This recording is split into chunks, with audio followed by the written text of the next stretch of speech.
ఈ రోజున గంగాధరపురంలో బాబు ష్యూరిటీ భవిష్యత్ గ్యారంటీ కార్యక్రమాన్ని ప్రారంభించాం. పెద్ద ఎత్తున గంగాధరపురంలో ప్రజలందరూ కూడా స్వాగతం పలకటం, తప్పకుండా ఈసారి తెలుగుదేశం గెలిపిస్తామని చెప్పడం జరుగుతుంది. వాళ్ళు ఈ ప్రభుత్వం గత 5 సంవత్సరాల నుంచి చుక్కలు చూపించాడు, అరచేతిలో వైకుంఠం చూపించాడు. ఏది చెప్పినా అబద్ధాలు మాట్లాడుతున్నాడు జగన్మోహన్ రెడ్డి. కేవలం ఒక దొంగకు తాళం ఇస్తే ఏమవుతుందో అదే పరిస్థితి మన రాష్ట్రానికి అయింది. ఇన్ని విధాలా వెనకబడిపోయాం. ఈ దుర్మార్గుడు కేవలం దాచుకోవడం తప్ప రెండో పని లేదు. ఈ రోజున ఆయన చెప్పింది ఒక్కటి కూడా అమలు కాల, పచ్చి అబద్ధాలు ఈరోజు కూడా మాట్లాడుతున్నాడంటే కేవలం ప్రజల యొక్క దృష్టి మళ్లిస్తాకి ప్రయత్నం చేస్తున్నాడు. ఈరోజు 20 సంవత్సరాల నుంచి కొడాలి నాని ఎన్నుకుంటున్నారు. మరి మీ గంగాధరపురానికి ఏ కుటుంబానికి ఏం న్యాయం చేశాడు? మీ గంగాధరపురానికి ఎన్నిసార్లు వచ్చాడు ఈ 5 ఏళ్లలో? ఈ దుర్మార్గుడు కేవలం సొల్లు కవులు చెప్పుకుంటా కాలం గడిపాడు తప్ప ఏమీ చేయలేదు. ఒక మంత్రి అయిన తర్వాత గుడివాడ నియోజకవర్గాన్ని అన్ని విధాలా దోసుకున్నాడు. ఓ పక్కన పేకాట, ఇసుక దోపిడి, మట్టి దోపిడి, ఆఖరికి ఆడు మనుషులు గంజాయి అమ్ముతారంటే ఇంత దౌర్భాగ్య స్థితి ఎప్పుడు రాలా గుడివాడికి. ఈ రోజున ఈ వ్యసనాలకి మన పిల్లల్ని అలవాటు చేద్దామా? మన భవిష్యత్తు ఏంటి, మన పిల్లల భవిష్యత్తు ఏంటో గుడివాడ నియోజక ప్రజలకి ఆలోచన చేయాలి. ఈ దుర్మార్గుడు మనం వేసే ఓటు దేనికోసం వేస్తున్నాం? పని చేస్తాకి గుడివాడ నియోజకవర్గ పేద ప్రజలు కానీ గుడివాడ అభివృద్ధిలో కానీ పనిచేయాలని చెప్పి ఓటేస్తున్నాం. కానీ ఈ దుర్మార్గుడు తిట్టుతున్నాడు మనని, అంటే తిట్టించుకుంటాకి మనం ఓటేస్తున్నాం అన్నమాట. ఇంత దుర్మార్గుడిని ఏం చేయాలి?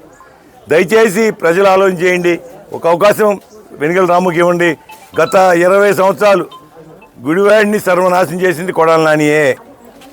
ఈరోజు జగన్మోహన్ రెడ్డి ఒక పక్కన సైకో, అలా విధంగా ఇక్కడ సైకో గుడివాడలో తయారయ్యాడు 20 సంవత్సరాల నుంచి. ఈ దుర్మార్గుడు కేవలం మన జేబులు ఖాళీ చేసి ఆడి జేబులు నింపుకుంటున్నాడు. కొన్ని వేల కోట్లు దోశాడు.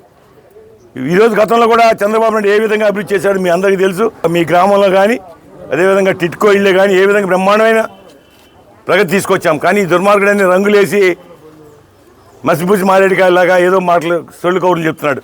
ఇవన్నీ ఆ కష్టం పడింది ఎవరు? ఆనాడు చంద్రబాబు నాయుడు గారు టిట్కో ఇళ్ళు బ్రహ్మాండంగా 85-90% పూర్తి చేశాం. ఈ దుర్మార్గుడు అధికారం వచ్చిన తర్వాత రివర్స్ టెండరింగ్ పేరుతో దాన్ని సర్వనాశనం చేశాడు.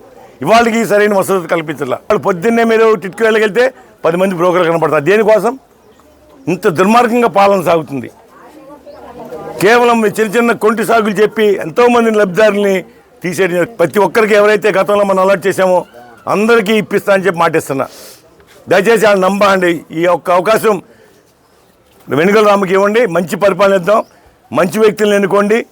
మీ భవిష్యత్తు మీ చేతుల్లో ఉంటుంది, మా చేతుల్లో ఉండదు. మంచి వ్యక్తులను ఎన్నుకుంటే మీ పరిపాలన బాగుంటుంది, అభివృద్ధి బాగుంటుంది, మన కుటుంబాలు ఆనందంగా ఉంటాయి. కానీ ఈ దుర్మార్గుడిని ఎన్నుకుంటే ఏమవుద్దో మనం చూసాం. 5 ఏళ్ళలో 20 సంవత్సరాల నుంచి మోసం చేశాడు. దయచేసి గుడివాడ నియోజక ప్రజల్ని, ప్రత్యేకంగా మహిళల్ని విజ్ఞప్తి చేస్తున్న యువతని ఈరోజు చెడుదారిని పడుతున్నారు. యువత అంతా కూడా కేవలం ఈ దుర్మార్గుడు చేసే అరాచకాల ద్వారా. దయచేసి ట్రాక్లో రండి. మన గుడివాడ ప్రాంతాన్ని అన్ని విధాలు అభివృద్ధి చేసుకుందాం, పేద కుటుంబాలను ఆదుకుందాం, సంతోషంగా పెట్టే విధంగా కార్యక్రమాలు చేద్దామని చెప్పి తెలియజేస్తూ సెలవుకుందాం. Thank you.